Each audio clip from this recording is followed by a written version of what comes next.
Hello friends, it's an honor once again to welcome you back to Rick's Garage. Today I apologize for the handheld camera. I'm on a little ride with one of my German Shepherds here, Cachero. His name is Cachero. Cachero, don't touch the camera with your nose. So anyway, we're out for a little ride here today. And I noticed, I don't know how well you can see this, but my tire warning light is on. Again, I apologize for the handheld camera. So we're going to head back to the shop and see what we can do about it. Cachero, you having a good time? You like riding, huh? My other German Shepherd, he was out with me this morning. They take turns riding in the truck. The one that you're used to seeing, the black and white Shepherd, Hi-Ho. He's already had his ride for the day. So it's Cachero's turn to ride. So we'll come back when we're in the shop.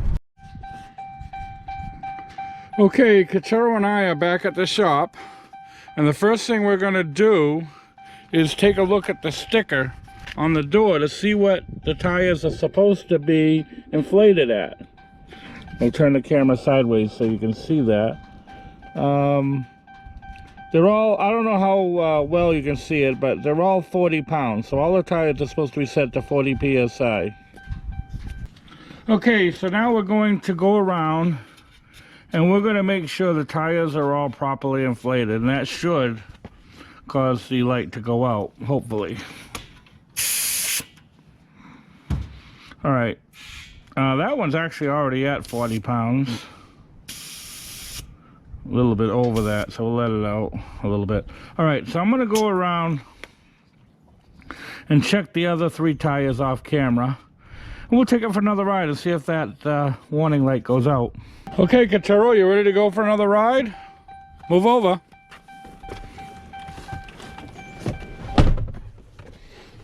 On these Chrysler products, you have to drive them a little while to allow the computer to pick up the data. So we're going to take it for a quick little spin down the street. Shouldn't have to go very far, just a few hundred feet, and the light should go out. Cachero, you like the ride, huh? He's looking out the window.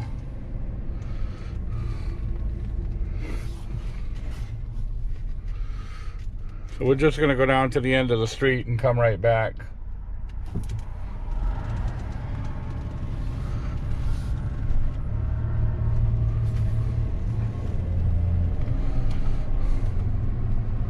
Cachero's busy looking out the window.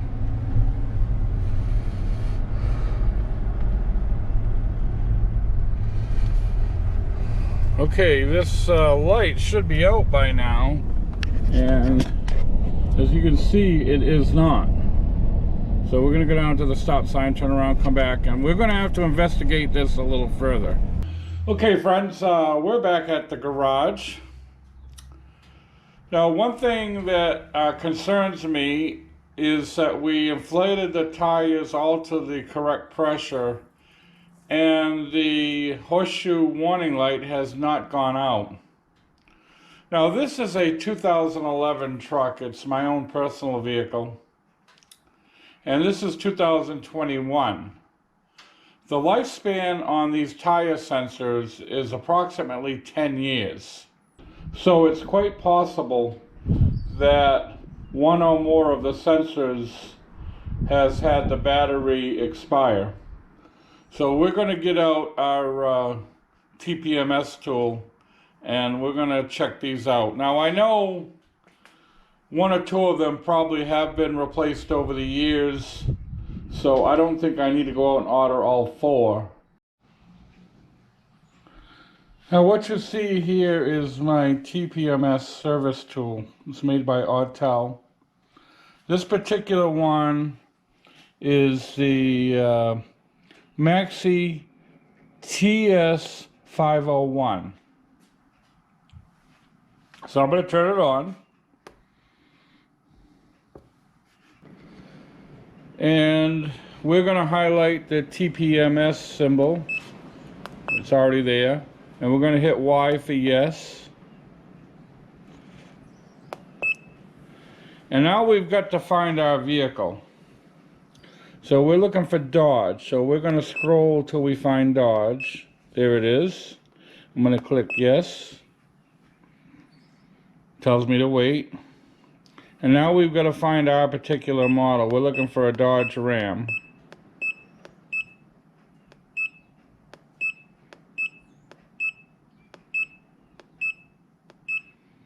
Lots of Dodges, evidently.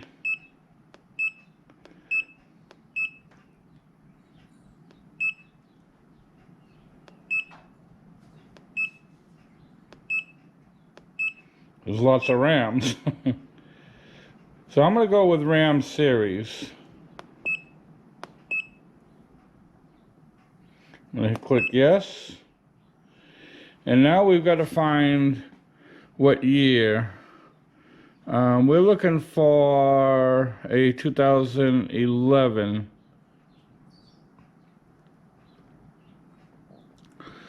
So it looks like we need to scroll down to right here, 2010 to 2013. Let's go one more down and see what else we have. Oh, that's an old one. No, ours we know are 433 megahertz. So it looks like this is the one we want right here. So I'm going to click yes. So now we're ready to scan the sensors in the vehicle.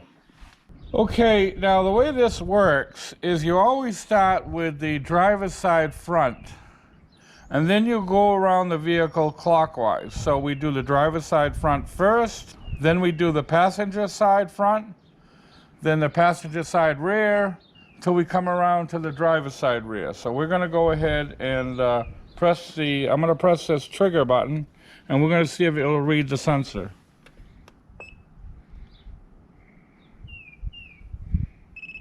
Alright, we got a fairly quick response. We're going to go around the rest of them one at a time. I'll do that off camera. Okay, I hope you can see this, but we've got a little X right there beside our passenger front tire. That's the one that has failed. I could not get a response from it. The others, I got fairly quick readings. They were all within range. So it looks like we have one bad sensor on the truck. Now, one way you can tell how good the battery is on your sensors is how long this takes to get a response. If you get a quick response like I did with the other 3 tires, that means the battery is probably in pretty good shape. But if it takes a real long time and you eventually get a response, that means your battery is probably getting low and maybe time to replace the sensor. In this case, all 3 of our other sensors are in pretty good shape. So we're going to try to replace this sensor. Okay, I've got a few sensors in stock here. I'm going to see if any of them match up with this truck. So I'm going to test them. Let's try this one first.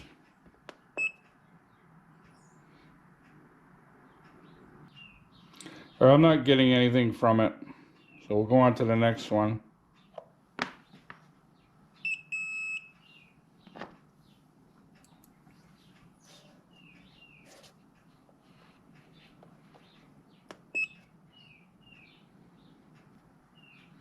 Getting nothing from that one too. It doesn't mean that the sensor is bad, it just may mean it's for another vehicle. I wasn't sure what these sensors were for. So I'm not getting a response on that one either. Let's check this one out.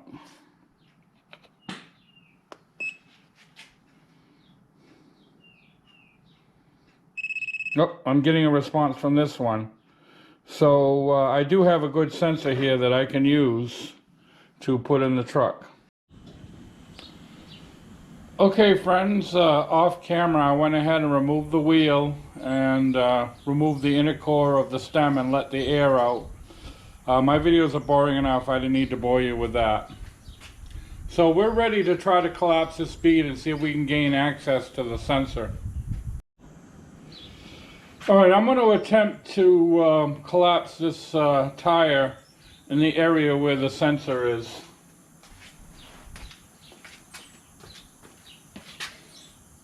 Hopefully I won't have to dismount the tire completely.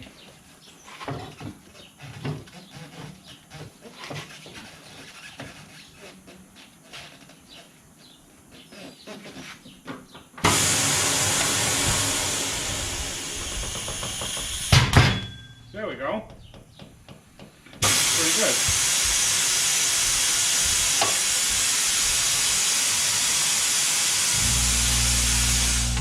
Now looks like I need a little more room. Let's try it again.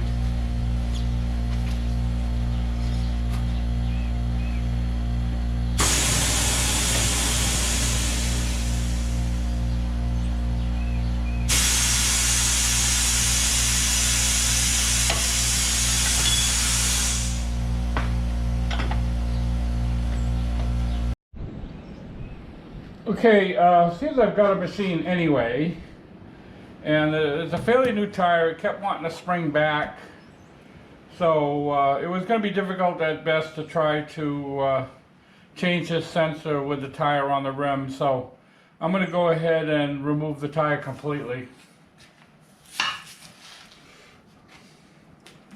Spray a little lubricant on it.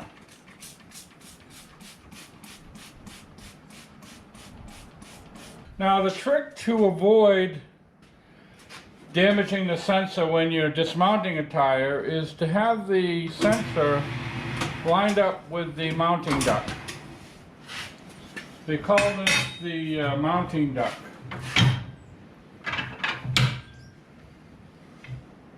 And so you want to put your sensor right next to the mounting duct when you're dismounting the tire.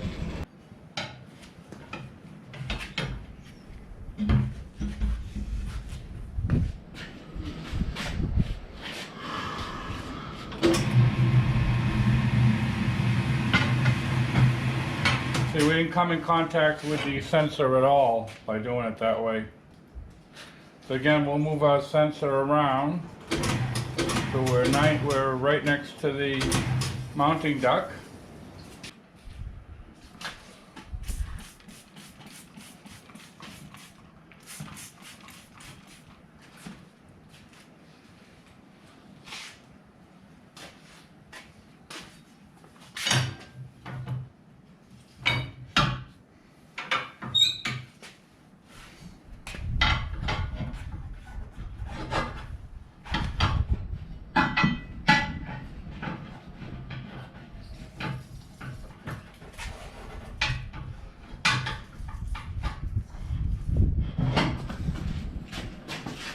Okay, and now the tire should come off the rest of the way quite easily. There we have it. Okay.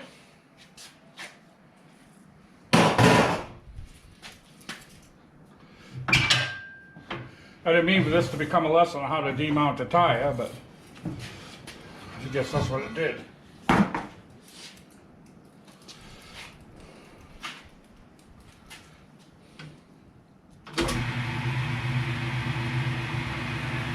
Okay, so now we're going to remove the sensor. I have a little tool to unscrew it from the stem. This is a number 10 Torx. Now some of them use a 2mm hex. This one uses a number 10 Torx.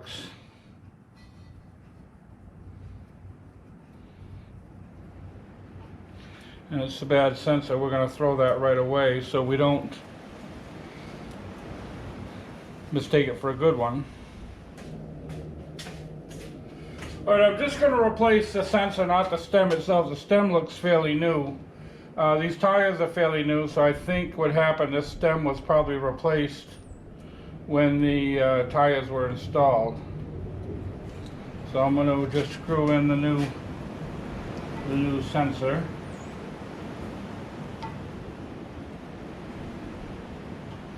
That's why I wanted the wheel completely out of the way so I wouldn't have to replace the stem. Okay. Now before we go ahead and install the tire, I'm going to take one more check on this thing to make sure it's still reading okay.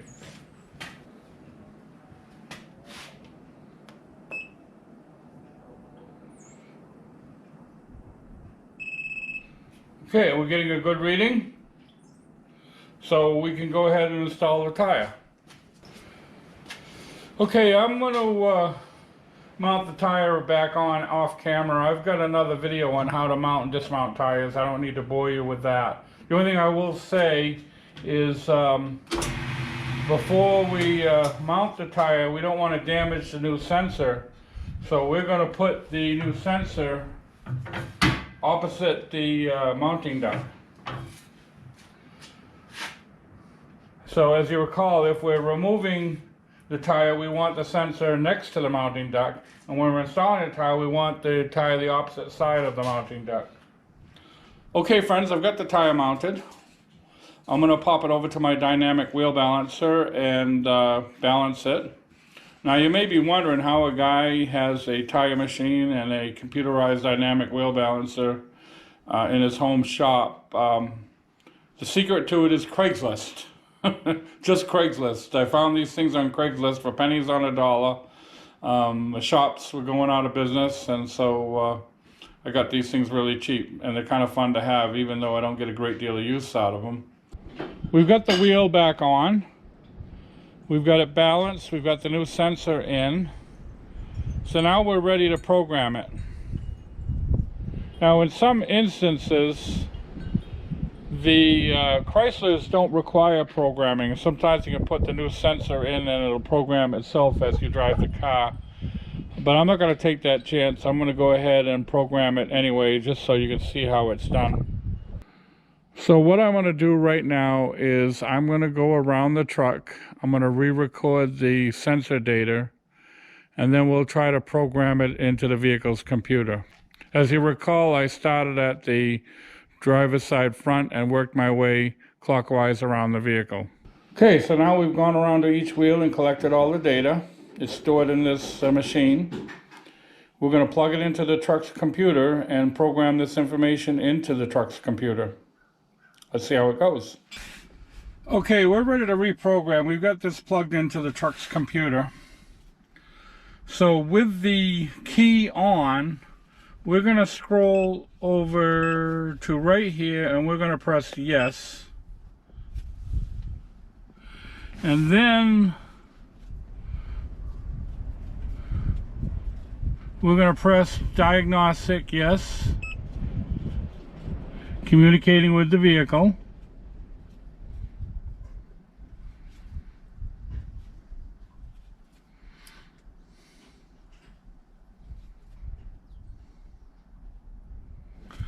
Alright, so now we're going to go down to relearn. We're going to hit yes. And it's giving us all the information. We're going to say yes. Relearn, please wait. And it says success. So we're going to click OK and we're done. So I'm going to disconnect it, turn off the key, and we'll find out if that light is out. Okay friends, I was going to take the truck for a little test drive. However, you can see before I left the driveway, the tire warning light is already out. So it looks like the whole operation was a success. I know a lot of you will not have a TPMS tool like I do. They're not terribly expensive. You can buy them for anywhere from $100 to $200. If you don't have one, you could always take it to one of your service stations and have them program it for you. I don't know what they would charge. And as far as installing the sensor without a tire machine, there are a number of videos online on how to do that. You don't necessarily have to have a tire machine to install them. So anyway, that's all I've really got today. I want to thank you once again for watching Rick's Garage. Before I go, I'm going to post two videos to your left. Feel free to click on one or the other should you find one of them of interest. And to your right will be a picture of my avatar, my trusty German Shepherd. Feel free to click on that if you wish to subscribe. So thanks once again for watching, and we hope to see you all again really, really soon.